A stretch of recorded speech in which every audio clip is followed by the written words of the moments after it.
In the heart of ancient Rome, a flame burned perpetually, a beacon of divine assurance that symbolized the city's enduring strength and prosperity. This was the eternal flame of Vesta, goddess of the hearth, home, and family. To the Romans, the flame was far more than a practical source of light or heat. It was a living representation of Vesta's divine presence and protection. As long as the flame continued to burn, the Romans believed their city would remain under the watchful eyes of the gods, safeguarded from misfortune. The extinguishing of this flame would signify not just a physical lapse, but a spiritual catastrophe, one that could foretell the decline of Rome itself. The eternal flame's importance extended beyond mere superstition. It was woven into the very fabric of Roman identity. Fire was central to domestic and communal life in antiquity, and Vesta's flame represented the collective hearth of the Roman people. By maintaining this fire, the Romans connected their daily lives to the divine, reinforcing the sacred covenant between mortals and the gods. This belief elevated the flame from a simple element of nature to a powerful emblem of unity, resilience, and continuity. Furthermore, the flame symbolized purity and renewal. As it consumed the wood to keep itself alive, it reflected the cyclical nature of life and death, destruction and creation. It was a reminder that, just as the flame required constant care to thrive, so too did the city and its people require vigilance and devotion to sustain their harmony. The Vestal Virgins, the chosen guardians of this sacred fire, carried the weight of this symbolism in their daily duties. The flame also held political significance, serving as a symbol of Rome's invincibility and divine favor. It was prominently featured in state rituals and celebrations, reinforcing its importance in the collective psyche. For the Romans, to see the flame burning was to witness the gods' approval. Thus, the Vestal Virgins' role was not just a religious duty, but a critical function of the state, ensuring the eternal flame remained a source of comfort, inspiration, and strength for all who gazed upon it. At the center of the bustling Roman Forum stood the Temple of Vesta, a small but profoundly significant structure. Unlike the grandiose temples dedicated to other gods, the Temple of Vesta was modest in size, reflecting the intimate nature of the goddess's domain. Its design, however, was striking and unique, a circular form, echoing the hearth and symbolizing eternity. The temple housed the eternal flame and sacred objects tied to the mythology of Vesta and the founding of Rome. This sacred space was the beating heart of the Forum, radiating divine protection over the city. The temple's architecture was deeply symbolic. Its circular shape, with no corners or edges, represented wholeness and the eternal cycle of time.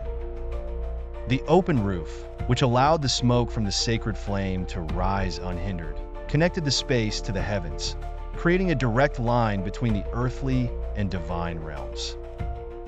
This was no mere building. It was a cosmic axis where human and divine worlds intersected. Entry to the temple was strictly controlled, with only the Vestal Virgins permitted inside, further emphasizing its sanctity and exclusivity. Surrounding the temple was a complex that included the Atrium Vesti, the residence of the Vestal Virgins. This proximity reflected their intimate relationship with the goddess and their role as the perpetual caretakers of her sacred flame. Becoming a Vestal Virgin was not an ordinary calling. It was a destiny believed to be ordained by the gods themselves. The selection process for these priestesses was as rigorous as it was sacred. Girls were chosen between the ages of 6 and 10, their youth symbolizing purity and their potential for long-term service. These girls came from noble families, ensuring they carried the social and moral standing befitting a guardian of Rome's most sacred institution. The criteria were strict. The chosen ones had to be physically flawless, free from any blemishes or imperfections, further reinforcing the ideal of divine selection. The ceremony of selection was as solemn as it was transformative. Once chosen, the girls were severed from their families and earthly ties, stepping into a life of devotion that would set them apart from ordinary Roman women. They took a sacred oath to serve Vesta and the state for 30 years, a period divided into learning, performing, and teaching phases.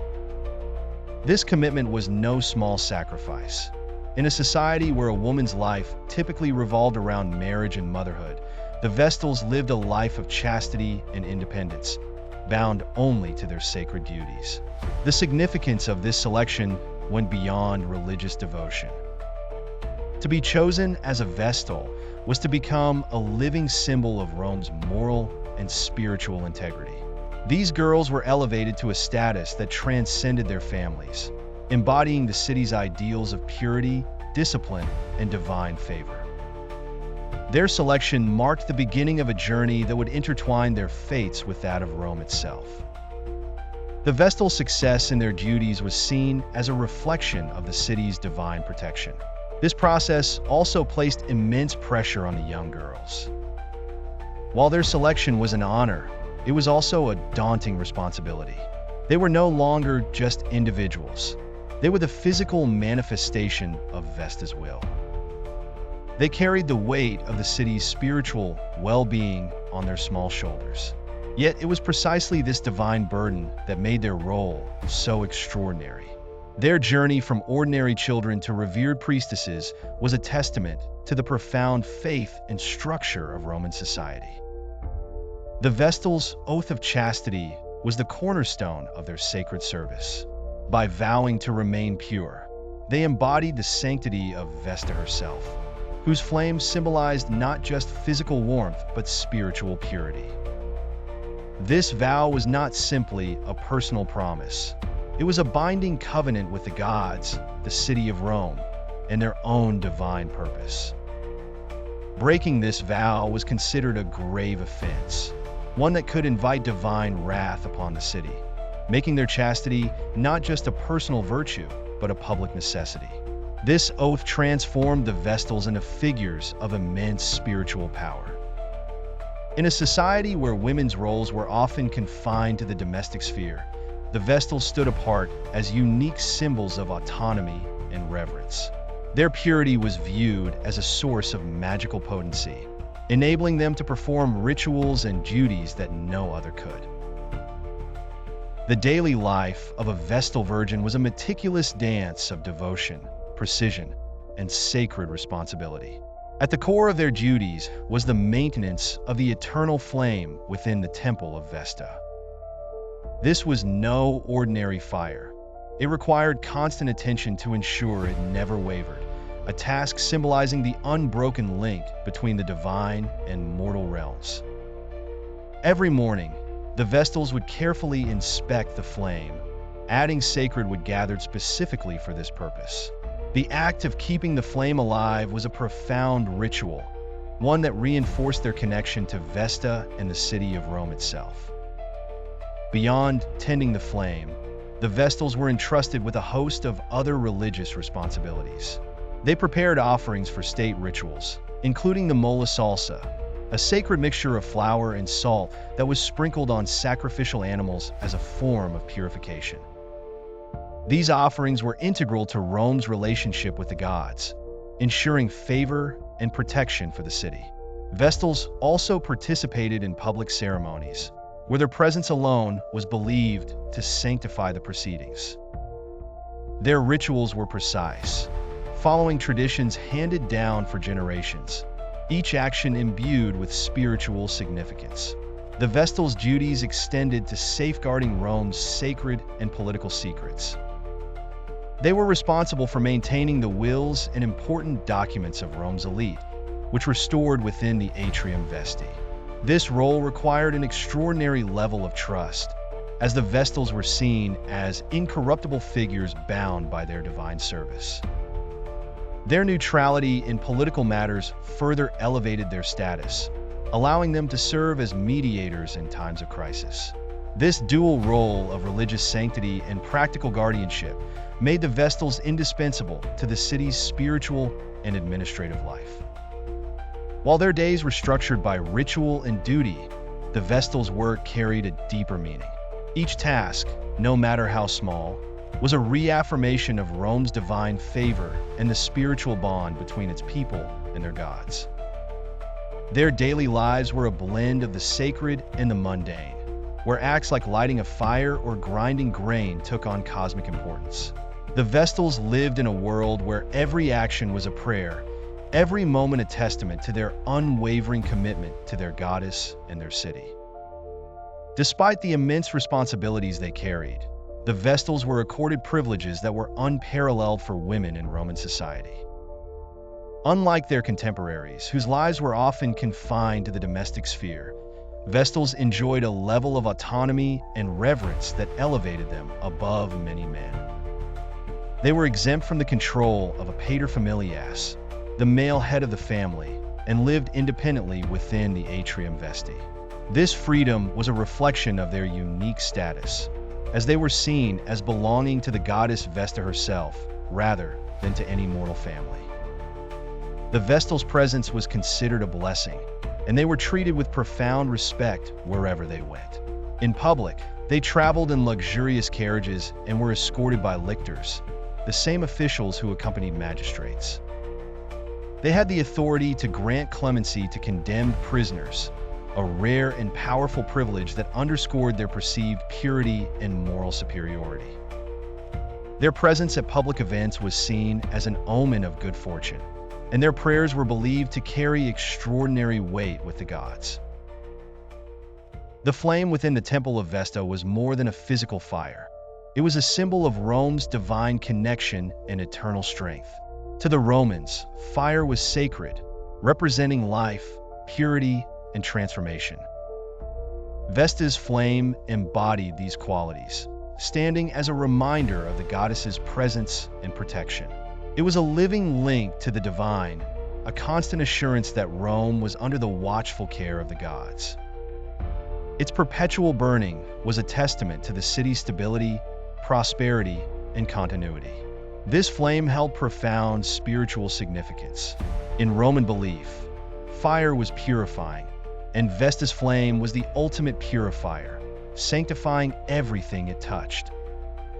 It represented the hearth, the heart of the home, and by extension, the heart of the state. Just as the family hearth brought warmth and unity to individual households, Vesta's flame brought those qualities to Rome as a collective. Its endurance signified the endurance of Rome itself, and any threat to the flame was seen as a threat to the city's very existence. The flame also had deep political and social implications. It was central to state rituals, serving as a focal point for ceremonies that sought the gods' favor. When military leaders embarked on campaigns, they often sought blessings at the temple, and victories were celebrated there upon their return.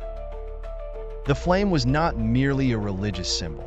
It was a unifying force that tied Rome's spiritual, social, and political life together. For the Vestals, the flame was both their sacred charge and their spiritual guide. Its flickering light was a constant presence in their lives, a reminder of their duty and their connection to Vesta. Through their care, the flame became a bridge between the mortal and divine realms, a living representation of the trust and devotion that defined their existence. It was a symbol of hope, resilience, and the unyielding spirit of Rome, a small yet powerful fire that illuminated the vast and complex world of Roman belief. While the Vestals were revered, their role came with immense risks and severe consequences for failure. The most notorious of these was the punishment for breaking their vow of chastity, a transgression considered a direct affront to the goddess Vesta. Such an act was seen as endangering Rome itself, as the Vestal's purity was believed to be intrinsically tied to the city's divine protection. To restore balance, the offending Vestal was subjected to the ultimate punishment, being buried alive. This grim sentence was carried out with chilling ritual. The condemned Vestal was led through the city in a somber procession, her once revered status now a source of shame. She was placed in a subterranean chamber with a small amount of food and water, symbolizing that her death was the will of the gods rather than an act of human hands. This method of execution reflected the Romans' deep-seated belief in the sanctity of her body, even in disgrace, and their fear of directly spilling her blood. The trial and punishment of a Vestal were rare, but left a lasting impression on Roman society. They served as cautionary tales about the perils of failing divine and societal expectations. These incidents also highlighted the precariousness of the Vestals' elevated status. While they were revered as symbols of purity and devotion, they were also held to an impossibly high standard, with their lives constantly under scrutiny. As centuries passed and Rome evolved, the Vestal Virgins found themselves at the center of a shifting spiritual landscape. The rise of Christianity brought with it a profound transformation in the empire's religious identity, gradually eroding the power and prominence of traditional Roman deities. The Vestals, once the embodiment of Rome's spiritual heart, became relics of a pagan past, their sacred role increasingly questioned in the face of new beliefs. This cultural shift signaled not just the decline of the Vestals' influence, but also the eventual extinction of the eternal flame that they had so faithfully tended for generations. The transition was neither swift nor seamless. Initially, the Vestals continued their duties as they always had, their rituals and flames still revered by traditionalists. However, as Christianity gained political favor, culminating in Emperor Constantine's conversion, the balance began to tip. The state, which had once elevated the Vestals to near-divine status, started to divert resources and attention toward Christian institutions. This change was further solidified under Emperor Theodosius, who officially outlawed pagan practices, including the rituals of the Vestal Virgins, marking a definitive end to their role. The extinguishing of the flame was a dramatic and symbolic moment in Roman history. For centuries, the flame had been a tangible representation of Rome's divine favor and eternal strength. Its absence was more than a practical loss. It signified a cultural and spiritual rupture, a turning point that highlighted the profound transformation of Roman society. The Vestals, whose lives had been dedicated to preserving this sacred fire, faced the heartbreak of seeing their purpose stripped away, their sacred space desecrated, and their legacy overshadowed by the rise of a new faith.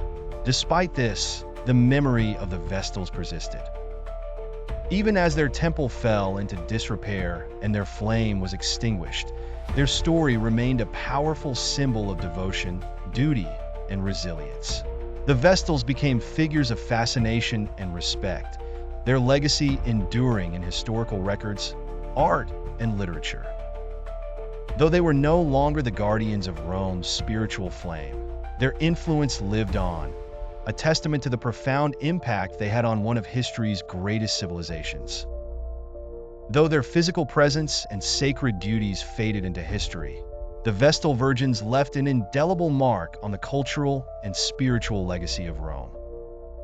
As symbols of purity, discipline, and divine connection, they transcended their historical context to become enduring figures in art, literature, and collective memory. The image of the Vestal, with her serene demeanor and sacred charge, continues to evoke themes of devotion and sacrifice, resonating with audiences across generations. The Vestal's legacy is particularly visible in the way they are represented in art and storytelling. From Renaissance paintings to modern novels, the Vestals are often portrayed as paragons of virtue and spiritual strength. Their unique position as both religious figures and independent women has made them subjects of fascination and admiration. In today's world, the story of the Vestal Virgins and the eternal flame of Vesta continues to captivate and inspire. Modern audiences view their narrative not just as an ancient historical account, but as a source of rich metaphorical meaning. The Vestals' dedication to their sacred duties serves as a powerful reminder of the value of commitment and the importance of preserving traditions, even in the face of immense change. The flame they guarded has become a symbol of perseverance, resilience, and the human connection to the divine. For many, the image of the Vestal Virgin resonates as a representation of spiritual guardianship and devotion. In a world that often prioritizes fleeting concerns over enduring values, the Vestals stand as a reminder of the importance of safeguarding what is sacred, whether that be a physical tradition, a moral principle, or a personal belief. Their story challenges us to consider what we hold most dear and how we might ensure its preservation for future generations. The Vestals also inspire reflections on the role of women in spiritual and societal leadership. Their unique position as independent figures who wielded great respect and influence serves as a historical counterpoint to modern conversations about gender and power. In reimagining their story, we are invited to explore how the principles of autonomy, reverence, and service can be applied in contemporary contexts, creating new ways of understanding spirituality and leadership. Ultimately, the Vestals remind us of the enduring human desire to connect with the divine and to seek meaning in acts of devotion. Their flame, though extinguished in the physical sense, continues to burn brightly as a symbol of faith, resilience, and the eternal quest for harmony between the earthly and the sacred. In reimagining their legacy, we find not just a story of ancient Rome, but a timeless lesson in the power of dedication and belief. As the story of the Vestal Virgins draws to a close, we are left with a profound reflection on the enduring power of their legacy. The eternal flame they tended for centuries was more than a symbol of Rome's divine favor. It was a reflection of the human spirit's capacity for resilience, devotion, and connection to something greater than itself. Though the physical flame has long since been extinguished, the spirit it represented lives on, reminding us of the transformative power of faith and duty. The Vestal story is not just about ancient rituals and historical traditions. It is a testament to the human ability to embrace responsibility and transcend ordinary existence through acts of service. Their unwavering commitment to their sacred charge, even in the face of immense challenges, serves as an inspiration for all who seek to live with purpose and integrity. Their flame may have burned within a temple, but its light continues to illuminate hearts and minds across time. In remembering the Vestals, we are called to consider the eternal fire within each of us. What are the sacred duties we tend to in our own lives? How do we preserve and protect the values and traditions that give our lives meaning? These questions, inspired by the legacy of the Vestals, invite us to reflect on our own journeys and the ways in which we can contribute to the greater good. As guardians of the eternal flame, the Vestals embodied the timeless interplay between the divine and the mortal.